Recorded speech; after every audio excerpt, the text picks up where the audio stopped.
Hi, everyone. Welcome to the Joel Lowe and Mike Durezzo Down Low experience. Today's show, we're going to actually take a moment and step back. Joe, you want to introduce yourself real quick before we get into the topic? Sure, I'm Joel Lowe. I have been in cybersecurity for 15 years. Wow. I always say that, wow, too. Like it snuck up on me. Doing all kinds of things. So worked for the government for 8 years in certification and accreditation, greenfields, building them out in the private sector. So just happy to be here with y'all. Great. Yeah, great. And so my name is Mike Durezzo. I've also been in the industry for around 15 or more years. I've done everything from help desk to development to implementation, and now been in cybersecurity the last 10 years of that. So we're kind of here to just kind of bring this to the every person, right? So sometimes cybersecurity can be a little like, that's not me. I don't understand that. That sounds like the Matrix, that sounds like things that are way beyond me and everything else. Joel and I had a discussion, and Joel thought of an idea of just, hey, why don't we just explain it, right? Why don't we take all these complex things and these things and explain it? Joel, did you want to add to that? No. So we're not going to go through the whole library of definitions of cybersecurity terms, right? But we are going to pick some of the high level and kind of just go over and break it down for you, and hopefully in a tangible way where you'll understand it and be able to take it with you. Okay. All right. So just to kind of tie that in, we're going to go over just a handful of terms today, just catch everybody up. I know the first one, we talked a lot about this in some one of the other previous episodes, but ransomware. So Joel, let's talk a little bit about ransomware. I'll let you lead off, sir. Sure. So ransomware, it's very interesting, right? So what happens is you click on something, it infects your network, right? So it locks it completely down and encrypts it, right? So encrypting it from a standpoint of that you can't get access to it without having the right codes, right? So think about in the term of, I came to your house and I changed all the locks, and you can't get into your house without the key that I have for you now, right? So you can imagine the frustration of, it's my house. How are you going to change my keys so that I can't get in, right? And the only way that you can get in is to pay me money for me to give you the key to your house. That is literally ransomware, right? That is it in a nutshell. So what happens is companies can do one of two things, right? So they can pay the money and get the new key, and now you have access to your house. Or you can say, hey, I'm just going to get old locks and change all the locks so I can get back into my house, right? And that's where backups, right, where you back up your data on a periodic basis, either daily or weekly, depending on what's going on. And then you take those backups and you say, I'm going to restore, and the only data that you lose is the stuff between the last time you backed up. Right. So that's the 1-2 things that you can do. And then there's the third one. I'm just going to buy a new house. Or you can buy a new house. You know what? I'm done. I'm done. Right. Keep it. Right. Keep it. Right. So one of those three then, right? So that kind of breaks down ransomware, and that's how I describe it and look at it. Is, somebody has came and changed your locks without your permission, and they won't give you the key to your house until you pay them. Right. And I don't know if you want to add to that, or So a lot of people are like, well, how does it happen? How does it get in? Usually it starts from either somebody goes to a location, or someone downloads a file, or opens an email, or clicks on a link or something like that. There's usually some action that occurs on the user's end, the person who owns the data, in order to invite that person in, right? Like the old fiction books where the vampire can't come into your house unless you invite them in. Don't invite them in. So, but but that's not the only way, right? Sometimes people, bad people, can leverage vulnerabilities of a house. You have open ports, you have open services. Most people don't know this, but your basic internet connection router or modem sometimes leaves a lot open. There's a lot of ports and things like open, and a lot of that is, imagine you have one door, but instead of one lock, like Joel was mentioning, you might actually have a bunch of different locks all over that door. And, you know, any combination or single lock can unlock that door.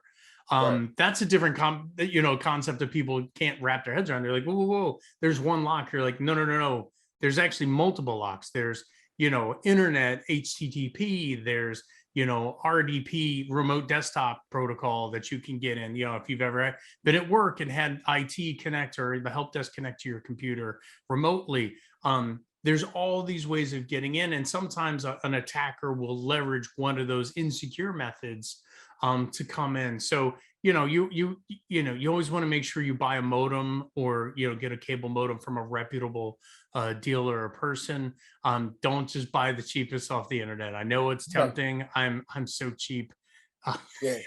But you know, there's some things you want to invest money in. Read the reviews. Read the reviews. Yeah, yeah. And if they don't sound like they're written well, don't buy it, because those are planned. So that's ransomware. Now, ransomware happens because a file or an executable will take other files it finds in specific places. So everybody that has a Windows PC, usually everyone has a C drive. Usually 99% of the time. I know somebody out there is going to comment like, well, actually, and you're like, no, 99% of the time, people don't move it. There's a C Windows System 32 directory. There's a C Windows temp directory. I personally move all my temp files into a C:temp directory and don't use the system root variable, but you know, most people have these specific directory files. There's a pictures directory, for your photographs and things like that. The same for Mac, right? There's the same directory structure on almost every Mac out there. So as a scripter, as a bad attacker, I can basically write a script that says, I want to look for these system variables and I want to start encrypting them. My documents. Right? Perfect example in a Windows folder, find my documents and encrypt it.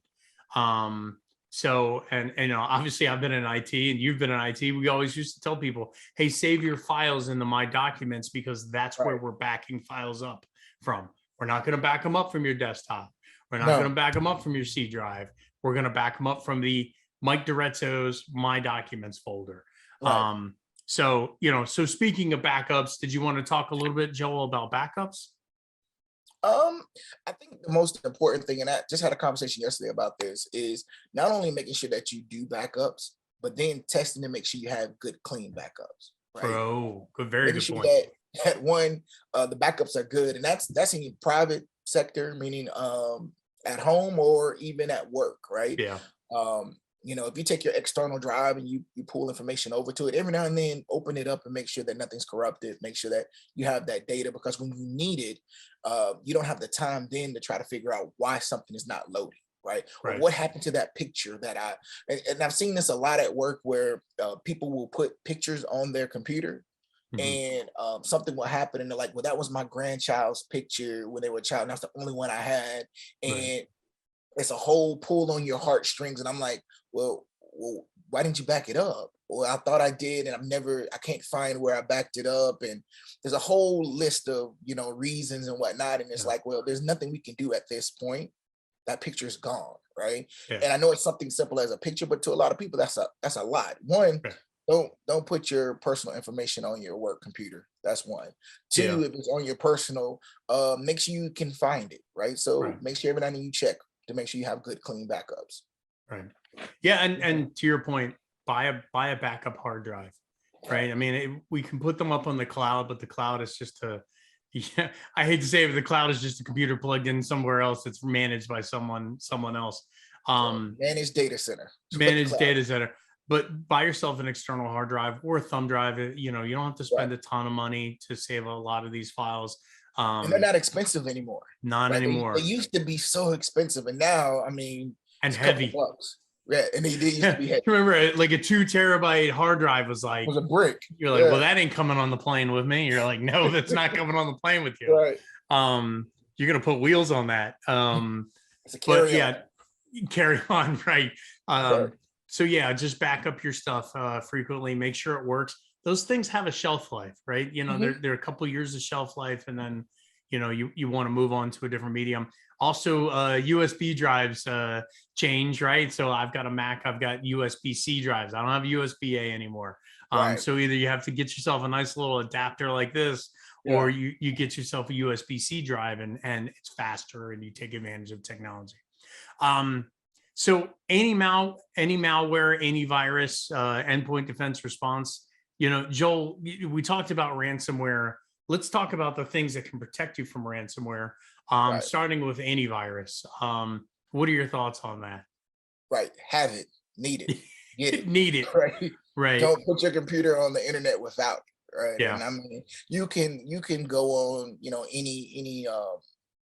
like any of these social media platforms and just put in computer to internet, right? How long did a virus take? And it yeah, will shock you, right? yeah, How quickly uh a virus will come on a computer, right? So you yeah, want an antivirus. An antivirus is nothing more than a company that gathers all of the bad signatures that are known, right? So they're like, hey, all these known bad signatures, and it scans for it, right? right, And don't get me wrong, there's some other ones that are a lot more technical and do a lot more different things in this industry in this day and time. But for the basic antivirus, they're scanning for against known vulnerabilities, against right, known things that are bad, right, right? And when they hit one, they say, "Oh, that's bad," and they say, "Hey, you need to do something with this," right? right, And good antivirus may pull it away, may quarantine it, something of that nature, not let it be able to do what it needs to do. But that's what you want. That's what an antivirus does. It's literally like uh, a book back in the day when the police would flip through mugshots, oh yeah. right? And that's what antivirus doing is flipping through For mugshots and those say, at "Oh, home, that's how old Joel is.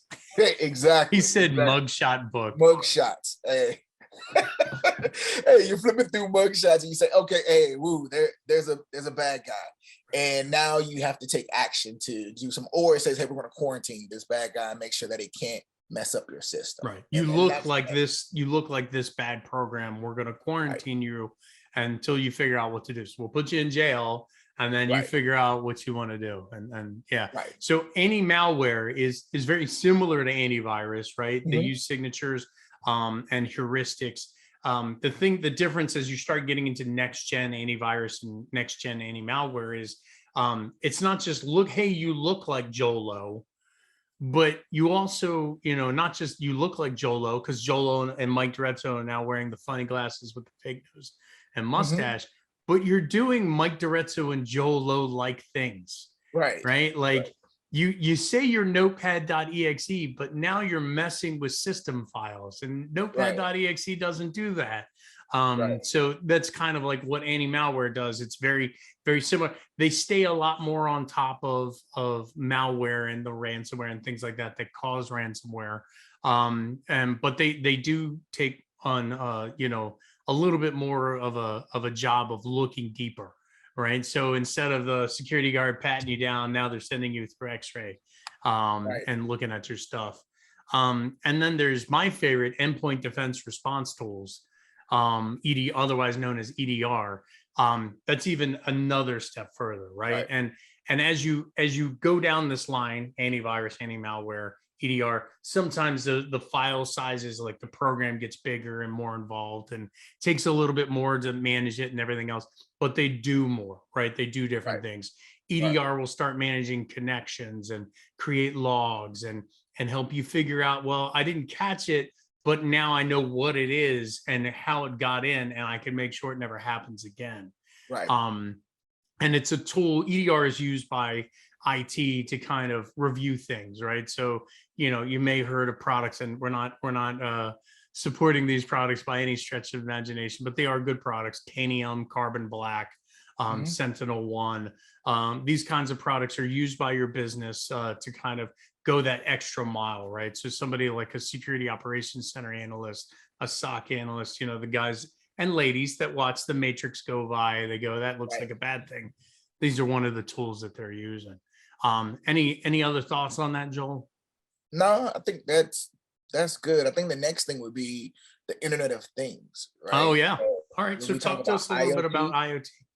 right? So everybody has dealt with IoT. You may not know it, and you may think like, nope, don't have IoT in my house. You do, right? If you have Alexis or Siri or Google or whatever's going on, it's an IoT, right? It's connected to the internet. Your phone, right, is listening and is connected to the internet and is doing something. There's so many apps now that connect to so many different things that you can speak into your phone. I mean, even from a standpoint of like your digital watch, right? Your thermostat, your refrigerator, like all the IoTs. And the thing about an IoT, just to break it down a little bit more, is IoT is for convenience, not for Hmm. security, right? Right. Right. I've never once seen an IoT come with like you need to put in this two-factor comprehensive password, right? Right. It used to be back in the day, it was like 0000, right? Right. Was when you had to do your Bluetooth or Yeah. whatnot, Add your pairing pin number. Oh, right? it's just 4 zeros. I could have Four figured that zeros. out. Right. Right. So I've never seen it where it's like, hey, you gotta register and you need to put this two-factor in, and we're gonna make sure that you're good to go. No, it's all for convenience. And a lot of the big data breaches that we've seen with stores all came from the fact that there was no two-factor, and they had put things in place for convenience, right? Right. Hey, air condition. We're going to put in this brand new air condition, and it's going to alert us when you need repairs. Oh, that Right. makes sense. That's one less thing we got to do. And then Right. we'll show up to be like, hey, we're here to repair because we got a code. Oh, Yeah. okay. Hey, your printer, when it's low on cartridge or ink or whatever's going on, it will alert us. We'll come and show up and fix it for you. Oh, that's one less thing I got to worry about.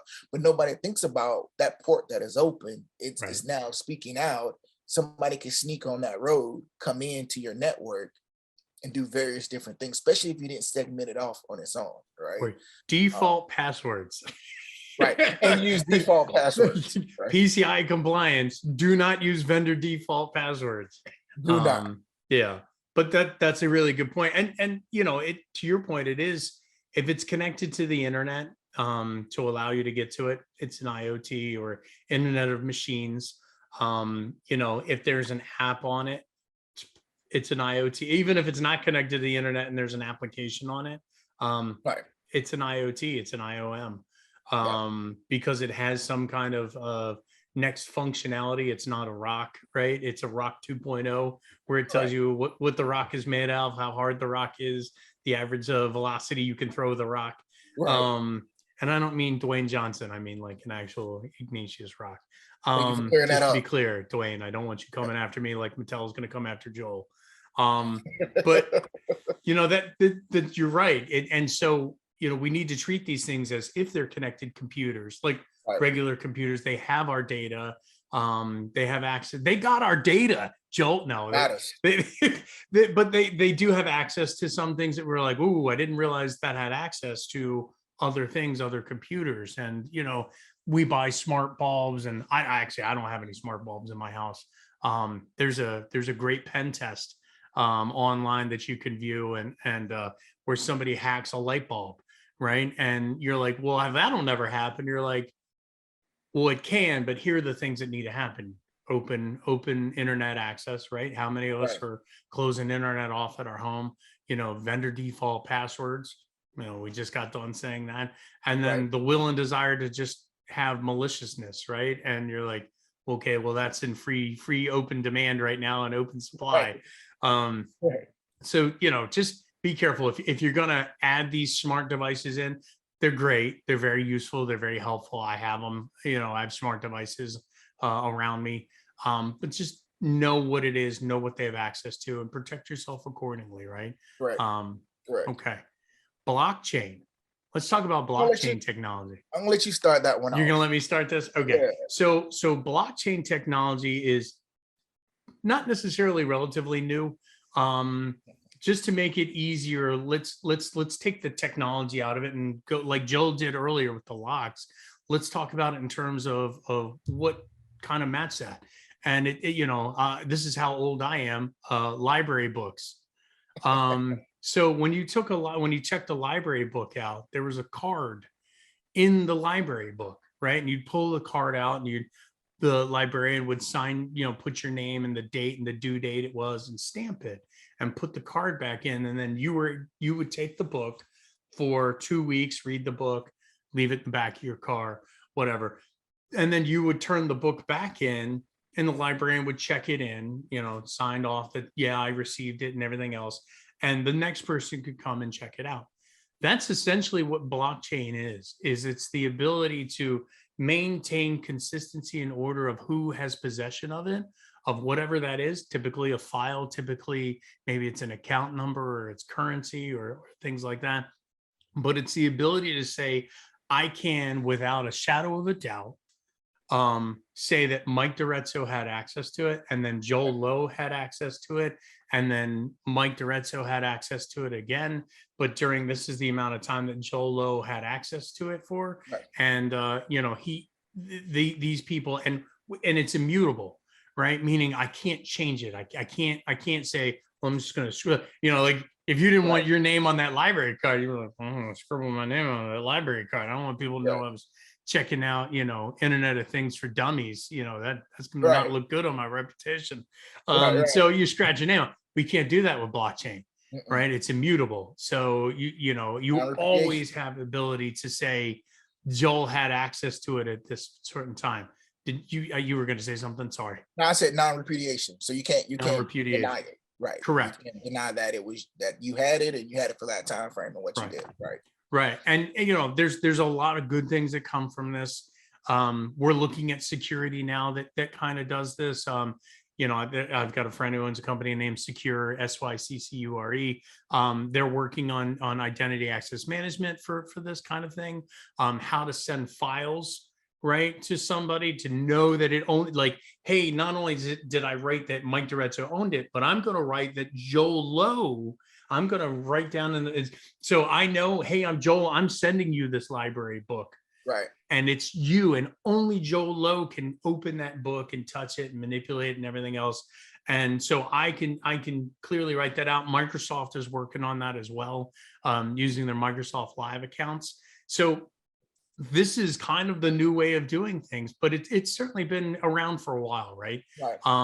Another thing is like old family Bibles, right? Where you used to put your family history as you wrote down it. Hey, Mike DiRezzo had 2 kids and those kids had 3 kids. And, here's how the Bible passed along to family members. That's been around for hundreds of years. So just put a new name on it called blockchain. Right. It's just a new name on it, technology called blockchain. Which brings us to cryptocurrency. All right. So Joel, who wants to tackle this? You want to tackle this one? You want me to? Yeah, I just want to make the point that like I had a chance to invest in crypto like way when it first came out. And the only place that was taking it, I think, was like California. Right. Yeah. It was the only place that was taken. And I live nowhere near California. I'm on the East Coast. So I was like, yeah, I don't need that. Like, why would I? And now I'm like, why didn't you? Why didn't I? Yeah. What you think back and you're like, if I was around when Apple first came out, right? Like I would have jumped all over that. And then you get the crypto, and you're like, no, I'd never be able to spend it. Where would I use it? Non-fungible tokens, right? We're all laughing at people buying stupid pictures of gorillas, but so cryptocurrency is just another extension of blockchain, right? It uses blockchain technology. There's a wallet, right? So if you're in, and we're not saying go out and do this and go out and invest it, but sometimes you can only pay for ransomware with cryptocurrency. That's correct. And because it's not like a dollar bill or gold bar where it's physical, it's tangible. I can send a cryptocurrency anywhere in the world. I can pay for anything in the world with it. Anything in the world you can. It's kind of crazy and scary on the dark web what you can do with it. But cryptocurrency, you have a wallet, you collect things. You've heard people say mining cryptocurrency. All that really is you're the person, you're going out and finding transactions out there, and you're the person who's holding that transaction, right? So you're mining, and you're like, well, that sounds like free money. And you're like, it's not really free because someone has to mine it, and there's resources and mining it creates a need for a computer, which creates heat and energy.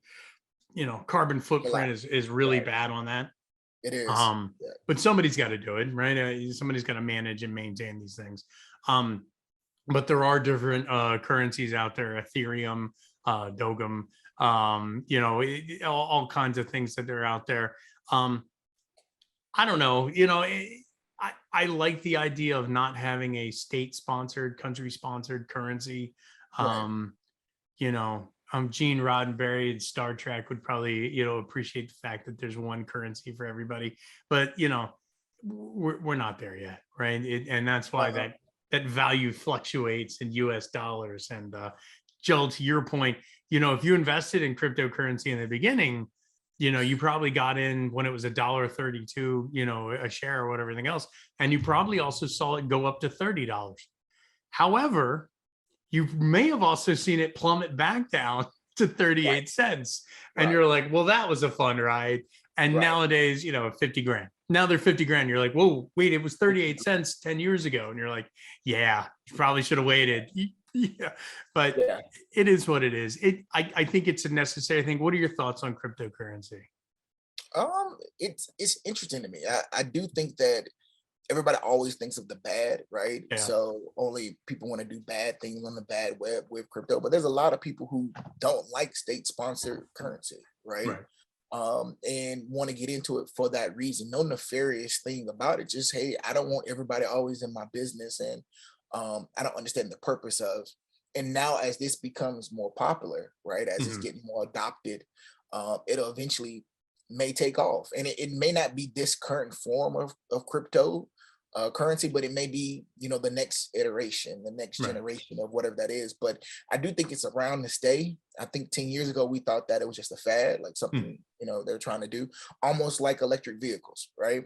In the beginning, you were like, electric vehicles? Nah, I don't see that. But now I think they're here to stay, right? And I think eventually there'll be more electric vehicles being produced than there will be gas eventually.